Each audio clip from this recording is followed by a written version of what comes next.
Have you ever looked into a mirror and felt like you were staring at a ghost? Not a spirit from some horror movie, but a literal breathing, walking ghost that has stolen your life. My name is Jax, and about 6 months ago, I died. At least that's what the news says. That's what the headstone in a small, quiet cemetery in the valley says. But here I am, sitting in a penthouse that costs more than my father made in a lifetime, touching a face that doesn't belong to me. Before you keep scrolling or skip this, I need you to understand something. The man you see on the billboards, the action star Austin Reed, isn't who you think he is. Or rather, he wasn't. Because right now, I'm him. And I'm going to tell you exactly how he tried to murder me to save his own career, only for the universe to play the sickest joke in Hollywood history. If you've ever felt betrayed by someone you looked up to, or if you've ever lost everything in a single second, let me know in the comments where you're watching this from. I need to know I'm not the only one fighting for a reason to wake up tomorrow. I was a stuntman. That was my life. I wasn't the guy with the perfect teeth or the $1 million smolder. I was the guy who took the hits so the talent didn't have to. I've been set on fire, thrown through glass, and dropped from cranes more times than I can count. I did it for my wife, Elena, and my 2 kids. We lived in a cramped 2-bedroom house that smelled like old wood and laundry detergent, but it was ours. Every bruise I brought home was a mortgage payment. Every broken rib was a college fund. I was proud of that. I was the invisible backbone of the industry. Then came the call for The Last Horizon. It was a massive summer blockbuster starring Austin Reed. Now, if you live in America, you know Austin. He was the golden boy. But behind the scenes, the rumors were dark. There was a hit and run a few months back, a girl in a coma, a black SUV sped away. The tabloids were sniffing around him like bloodhounds. He was desperate for a distraction, a hero arc, to wash away the stench of the scandal. I was hired to be his primary stunt double because apparently we had the same build. I should have seen the red flags.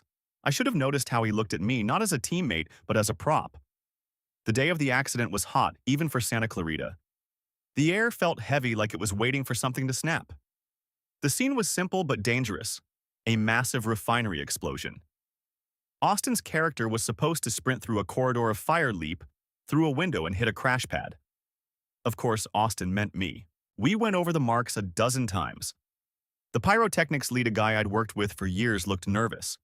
He whispered to me that Austin had been hanging around the wiring late the night before, claiming he wanted to understand the technical side. I didn't think twice about it. Why would I? He was the star. I remember the smell of the accelerant. It was sharp, stinging my nostrils through the fire retardant gel on my skin. The director yelled, "Action!" and I started my run. The first 2 blasts went off, perfectly timed thuds that shook my marrow. But as I reached the final door, the world turned white. The explosion didn't just go off, it screamed. It wasn't the controlled burst we practiced. It was a wall of liquid heat that slammed into my back like a freight train. I felt the gel on my face evaporate in a microsecond. The pain wasn't even pain, yet it was just a terrifying, absolute silence where my nerves used to be. I saw the ceiling collapse, and through the black smoke, I saw a figure standing by the monitors. It was Austin. He wasn't running to help. He was just watching. He had this look of calm, calculated relief. He didn't see a man dying. He saw his problems disappearing into the smoke. Then the darkness took me. It wasn't a peaceful sleep. It was a chaotic, burning void where I could hear voices drifting in and out. I heard 3rd-degree burns, internal bleeding, and unlikely to survive the night. But the weirdest part, I heard people calling me Mr. Reed. I tried to scream that my name was Jax, that I had a wife waiting for me, that I had to get home for my daughter's birthday. But my mouth wouldn't move. My face felt like it had been replaced by a heavy, wet mask of lead. When I finally truly woke up, the light was blinding. Everything was white, the walls, the sheets, the flowers. I tried to lift my hand, but it was tethered to a dozen tubes. A woman was sitting by the bed. It wasn't Elena. It was Austin's mother, Diana. She was elegant, cold, and her eyes were red from what looked like very carefully applied makeup tears. She took my hand and whispered, "You're a hero, Austin. The world thinks you tried to save that poor stuntman. You're more famous now than you've ever been." I went cold. My heart monitor started a frantic, rhythmic chirping. I tried to speak, but my throat was a desert. A nurse rushed in, and then a doctor. They kept talking to me like I was him. They brought a mirror. They didn't want to, but I fought them until they did. When I saw the reflection, I didn't see Jax. I didn't even see Austin. I saw a monster of bandages and raw red flesh. The fire had taken everything. But the doctor explained that during the chaos of the rescue, the ID tags and the placement of the bodies had been confused. Austin Reed had supposedly pulled Jax out of the fire, but Jax, the man the world thought was me, had died of his injuries on the way to the hospital. I realized then what had happened. Austin had rigged the stunt to kill me, intending to use the tragedy to look like a hero who tried his best to save his double. But in the fire and the collapse, something went wrong. He must have been caught in the backdraft or hit by falling debris. We were found together, both burned, both unrecognizable. Only one of us lived. And because of the chaos, because of the similarities in our height and hair, they thought the survivor was the star. They thought the dead man was the expendable stuntman. For days, I laid there in a drug-induced haze, paralyzed by the weight of it. My wife, Elena, she was out there somewhere burying a man she thought was me. My kids were crying for a father who was actually sitting in a VIP hospital wing under a false name. Every time I closed my eyes, I saw the explosion. I saw Austin's face as he watched me burn. The anger started as a small spark in my gut, but it grew. It became a roar that drowned out the pain of the skin grafts. If the world wanted Austin Reed, I would give them Austin Reed. But I wouldn't be the hero they expected. I would be the living wreckage of his legacy. The recovery was a marathon of agony. Every morning they peeled back the bandages and I had to grit my teeth so hard I thought they'd shatter. The surgeons talked about restoring the brand. They used the most advanced plastic surgery techniques in the world, funded by Austin's massive insurance policy. They sculpted a new jawline, grafted skin from my thighs to my cheeks, and reconstructed my nose. They told me I wouldn't look exactly the same. There would be character to my face now. I just nodded. I didn't want to look like him. I wanted to look like a man who had crawled out of hell. Diana was there every day. She was the architect of the narrative. She told the press how Austin was struggling with survivor's guilt, how he was humbled by the tragedy. She was already planning the comeback movie. She didn't realize she was talking to the ghost of the man her son tried to murder. Or did she? Sometimes she would look at me with this sharp, piercing intensity, as if she were trying to see through the surgical scars. The day they finally discharged me, I was driven to Austin's estate in the Hollywood Hills. It was a glass fortress that felt like a prison. As the gates slid shut behind the black SUV, I looked at the sprawling city below. Somewhere down there in a noisy, crowded neighborhood, my family was mourning. They were probably sitting at the kitchen table looking at an empty chair. The injustice of it felt like a physical weight in my chest. I walked into the master bedroom, a room filled with awards, expensive watches, and photos of a man I now realized I hated more than anything. I walked over to the floor-to-ceiling window and pressed my forehead against the cool glass. My new face felt tight, the skin still healing, pulling at the corners of my eyes. I looked down at my hands, Austin's hands, and noticed a small, jagged scar on the thumb that hadn't been there before. It wasn't from the fire. It was a surgical mark. I reached out and touched the handle of the heavy mahogany desk where Austin kept his private journals and laptops. This was the command center of a life built on lies. I didn't just want to step into his shoes. I wanted to use them to trample everything he ever loved. I sat down in his leather chair, the scent of expensive cologne and stale cigarettes clinging to the upholstery. My heart was thumping against my ribs like a trapped bird. I pulled the laptop toward me, my fingers trembling as I stared at the login screen. I didn't know the password. I didn't know his life. But as I looked at a framed photo on the desk, a picture of Austin and Diana, at a premiere, I noticed a date inscribed on the silver frame. I typed it in. The screen flickered, the lock icon vanished, and a flood of folders appeared. My eyes blurred for a second, the sheer adrenaline making my vision swim. I wasn't just a stuntman anymore. I was a saboteur in the heart of the enemy's camp, and the first thing I saw was a folder labeled Private Legal. My breath hitched as I clicked at the silence of the massive house, suddenly feeling like a predator waiting to pounce. The cursor blinked steadily, a tiny digital heartbeat mocking my hesitation. The Private Legal folder sat there heavy, with the potential to either set me free or bury me deeper in this stolen life. My pulse hammered against the inner lining of my reconstructed jaw, a strange, tight sensation that reminded me with every throb that my skin wasn't entirely my own yet. I took a breath, the air in this mansion tasting of expensive air filtration and cold marble, and I double-clicked.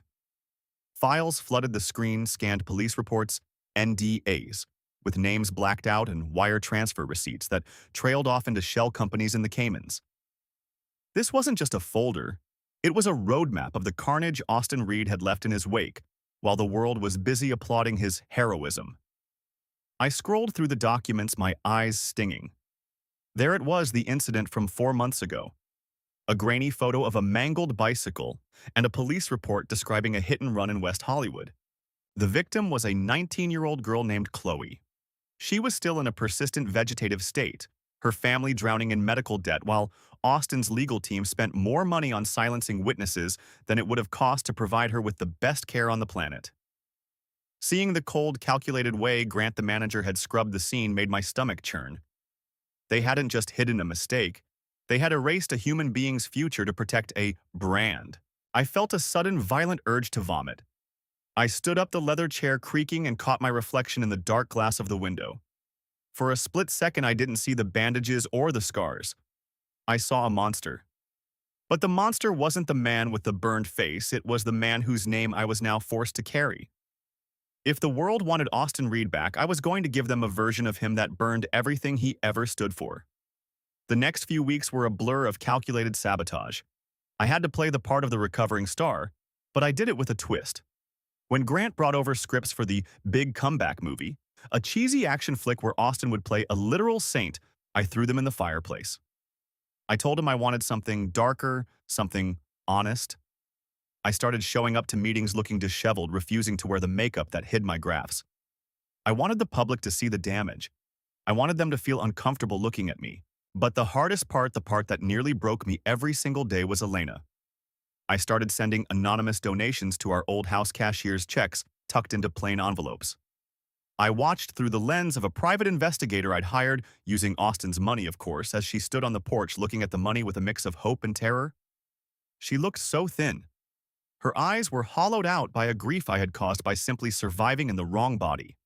I wanted to scream. I wanted to run down there, grab her, and tell her that Jax wasn't in that grave. But how could I? To her, I was the arrogant prick who had tried to save her husband and failed. To the world, I was the reason Jax was dead. One night, the loneliness became an actual physical pain in my chest. I took one of Austin's nondescript SUVs, the one the paparazzi didn't recognize yet, and drove to our neighborhood. I parked 3 houses down, the engine idling silently. The porch light was on. I saw Elena come out to pull a tricycle inside. My heart did a slow, painful somersault. I reached for the door handle, my fingers brushing the cold metal, but then I looked at my hand in the dim light of the street lamp. The skin was mottled, the texture like crinkled silk. If I walked up to her now, she wouldn't see her husband. She'd see the face of the man who had effectively killed him. I slumped back into the seat, the tears hot and stinging against my healing eyelids. I wasn't Jax anymore. I was a weapon, and weapons don't get to go home. I shifted my focus to the internal dismantling. I started accidentally CCing the wrong people on emails. I leaked Austin's private derogatory rants about his co-stars to minor gossip blogs, making sure they looked like disgruntled staff leaks. I watched the stock of his production company dip point by agonizing point. Grant was losing his mind. He kept calling crisis management meetings in the middle of the night, pacing my living room and screaming about reputation integrity. I'd just sit there sipping water, watching him unravel. It was the only thing that made me feel alive. Then came the meeting with Diana. She didn't visit often, but when she did, the air in the room seemed to drop 10 degrees. She sat across from me in the solarium, her posture perfect, her eyes scanning me like she was checking for a glitch in a program. She didn't ask how I was feeling. She asked when the burn victim aesthetic was going to end so we could get back to the endorsements. "You're being reckless, Austin," she said, her voice a sharp blade wrapped in velvet. This guilt routine was good for a month. Now it's becoming a liability. "We have the fragrance launch in June. You need to be camera ready." I looked at her, really looked at her, and for the first time I felt a flicker of something other than hatred. It was curiosity. How could a mother be this cold? How could she see her son, or who she thought was her son, covered in scars and only see a broken product? Maybe I don't want to be camera ready, Diana. I said, my voice raspy. Maybe the world should see what happens when things blow up. She narrowed her eyes. Don't be poetic. It doesn't suit you. You were always the one with the talent, but you never had the stomach for the cost. Don't make me remind you why we are here. That phrase, why we are here, hung in the air between us. It felt loaded heavy with a context I didn't fully grasp yet. She stood up, smoothing her skirt with a brisk final motion, and left without a second look. I watched her car pull away, and a cold realization washed over me. I wasn't just fighting Austin's ghost. I was fighting a machine that had been built long before I ever stepped onto that film set. I went back to the private legal folder that night, but this time I looked deeper. I stopped looking for Austin's crimes and started looking for ours. I found a locked file, password protected, with a hint that simply said, "The Beginning." I tried Austin's birthday. Nothing. I tried Diana's. Nothing. Then, on a whim, I tried the date of the hit and run. No. I sat there for hours, the moon climbing high over the canyon, until I remembered a small faded tattoo I'd seen on Austin's inner ankle during a wardrobe change months ago. It was a simple string of numbers, 0412. I typed it in. The folder popped open. Inside weren't legal documents. They were medical records from a clinic in a small town in the Midwest dated 30 years ago. There were birth certificates, 2 of them, both born on April 12th. One was for Austin. The other name was redacted with a heavy black digital line. My breath hitched. Identical twins. Austin had a twin brother. I'd spent years in this industry and I'd never heard a whisper of it. Why would Diana hide a second son?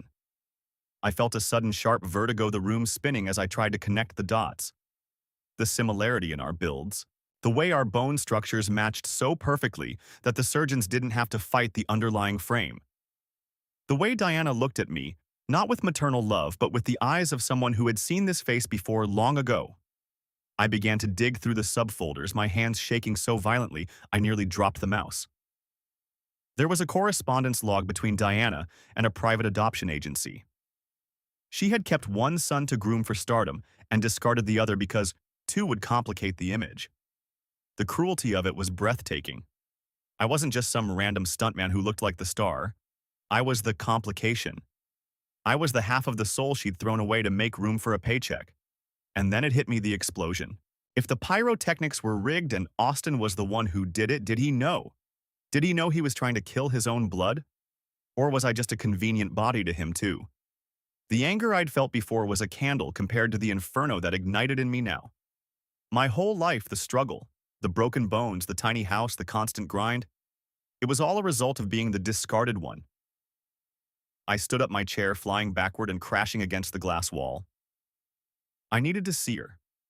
I needed to look into Diana's eyes and tell her that her hero was dead and the son she'd abandoned was standing in his place. I grabbed the keys to the SUV and sprinted to the garage. The engine roared to life, a guttural scream that echoed my own. I tore out of the driveway, the tires screeching against the asphalt. I didn't care about the speed traps or the paparazzi. I drove straight toward Diana's estate in Bel Air, my vision narrowing until the world was nothing but the road and the burning need for the truth. When I reached her gates, I didn't wait for the intercom. I rammed the bumper against the iron bars, the metal groaning as I forced my way through. I parked on the lawn, the grass tearing under the weight of the vehicle. I stormed up to the front door, my heart a drumbeat of war. I didn't knock. I kicked the door open, the sound of splintering wood echoing through the vaulted foyer. Diana was standing at the top of the stairs, a silk robe flowing around her, a glass of amber liquid in her hand. She didn't look surprised. She looked disappointed. "You always were the impulsive one, weren't you?" she said, her voice echoing down the hallway. I stopped at the base of the stairs, my chest heaving, the scars on my face feeling like they were glowing white hot.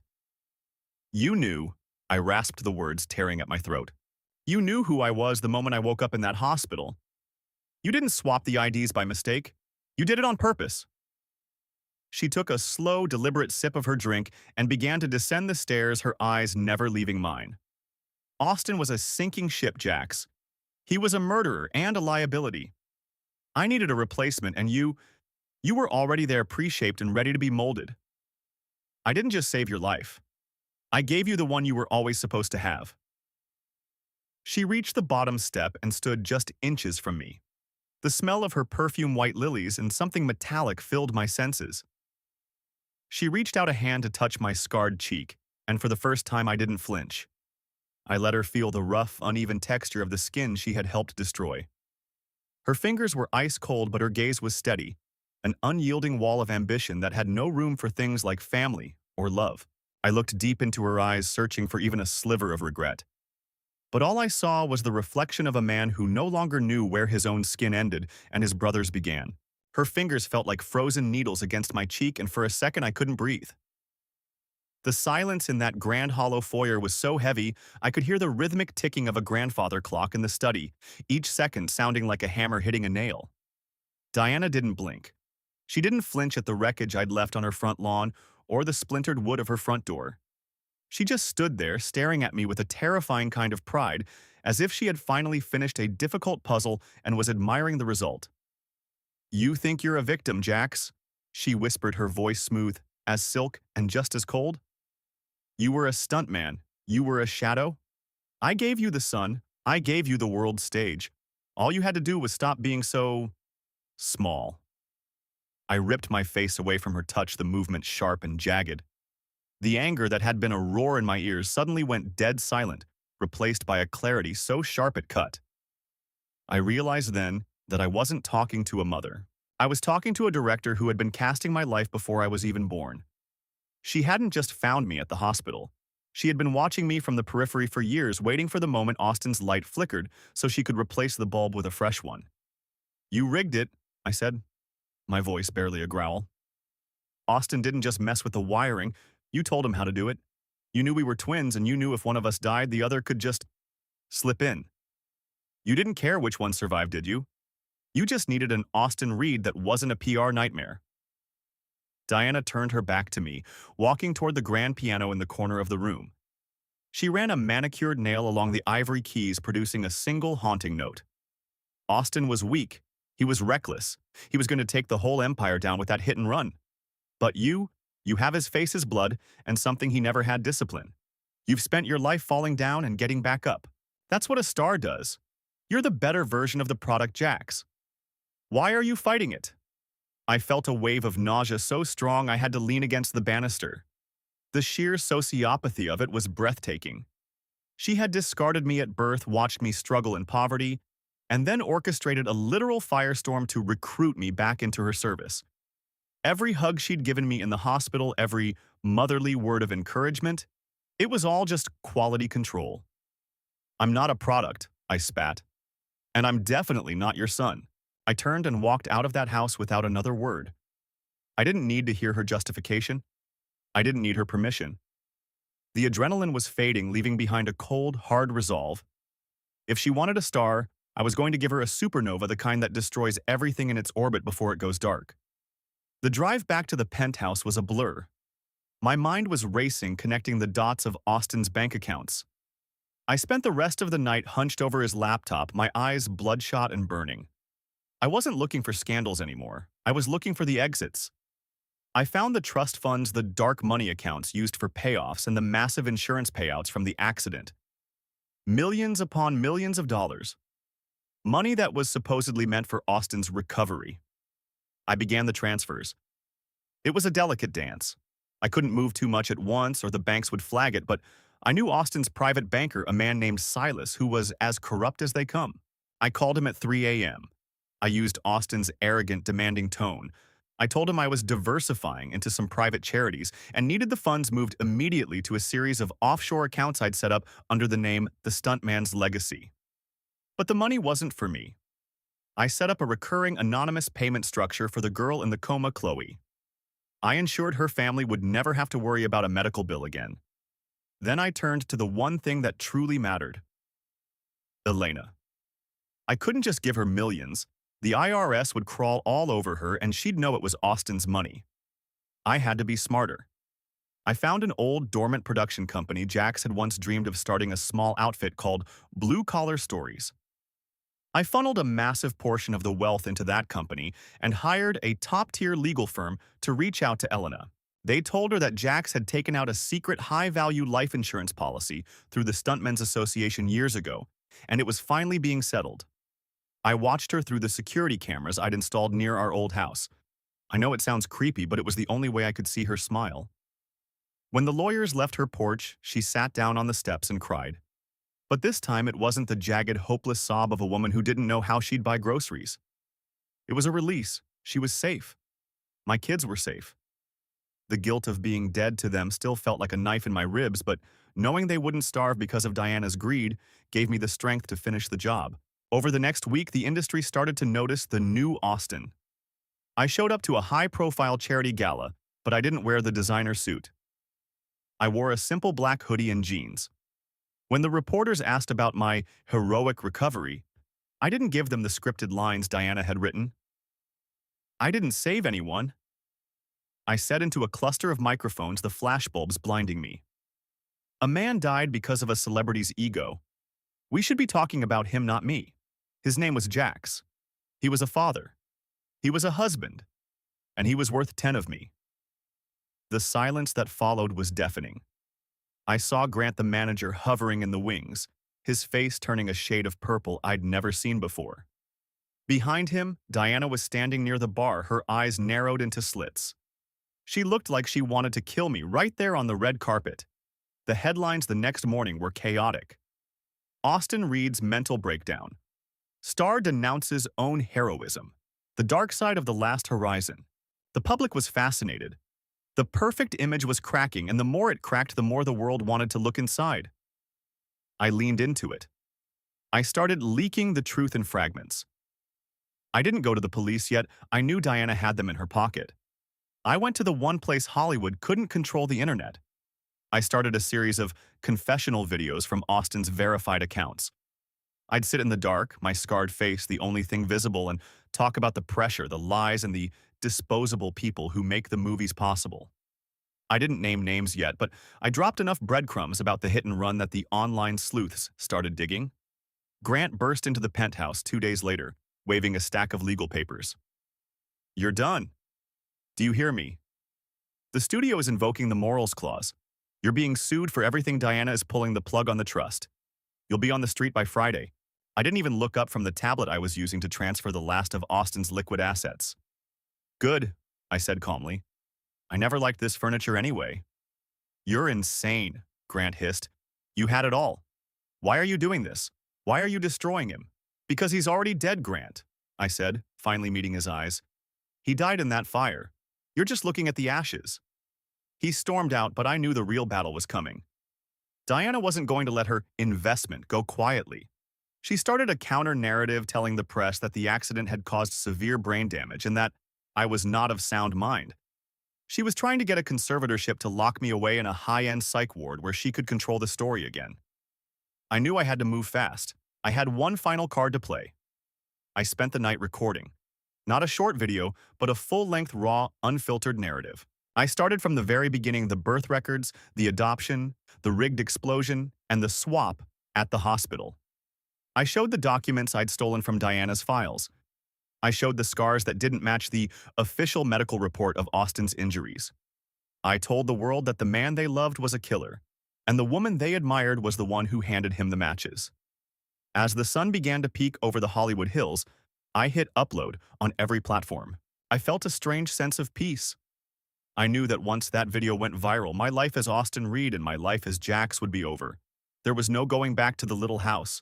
There was no going back to the red carpets. I was stepping into a void. I walked out onto the balcony of the penthouse, the cool morning air hitting my face. The city was waking up thousands of people who were about to have their morning coffee and find out that the world was a little bit uglier than they thought.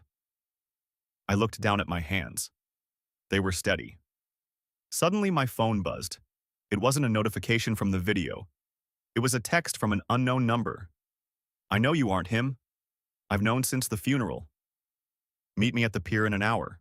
Alone. Or I go to the police with what I have." My heart stopped. It was a local area code, a number I recognized from a lifetime ago. It was Elena.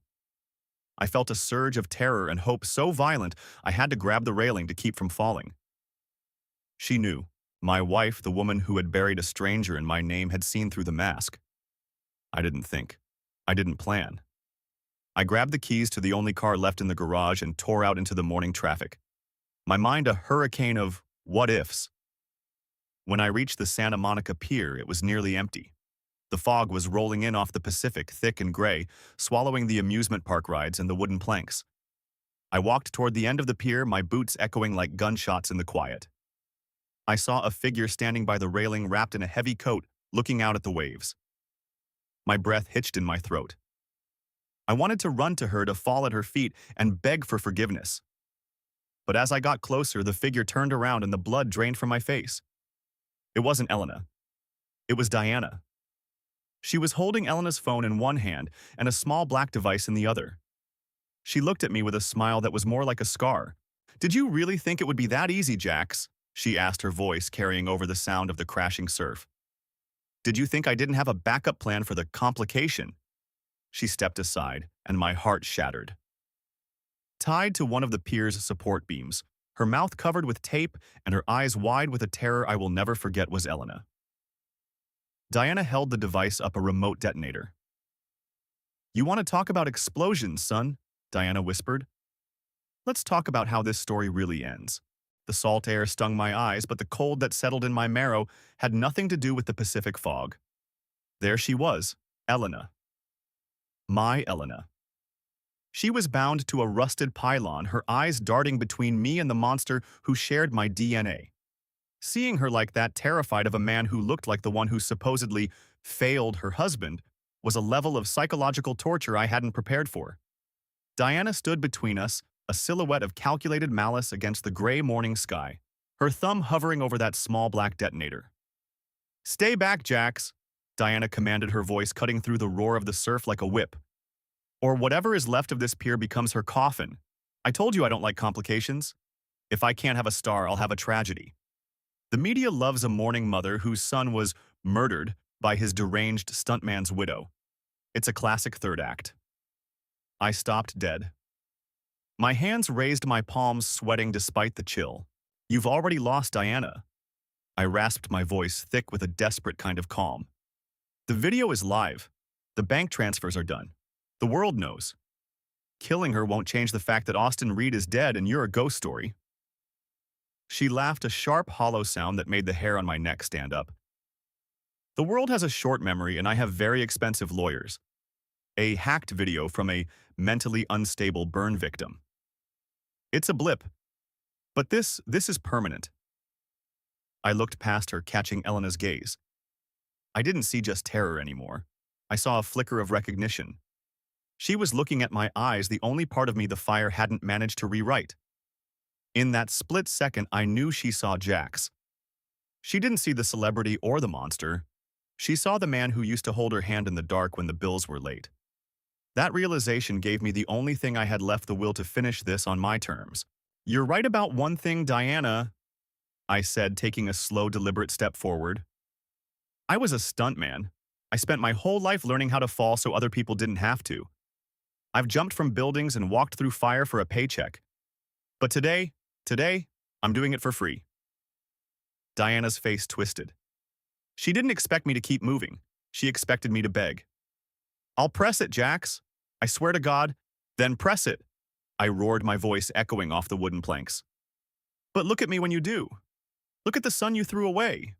Look at the man you tried to turn into a ghost. Because if I'm going down, I'm taking your legacy with me." I didn't run at her. I ran at the railing.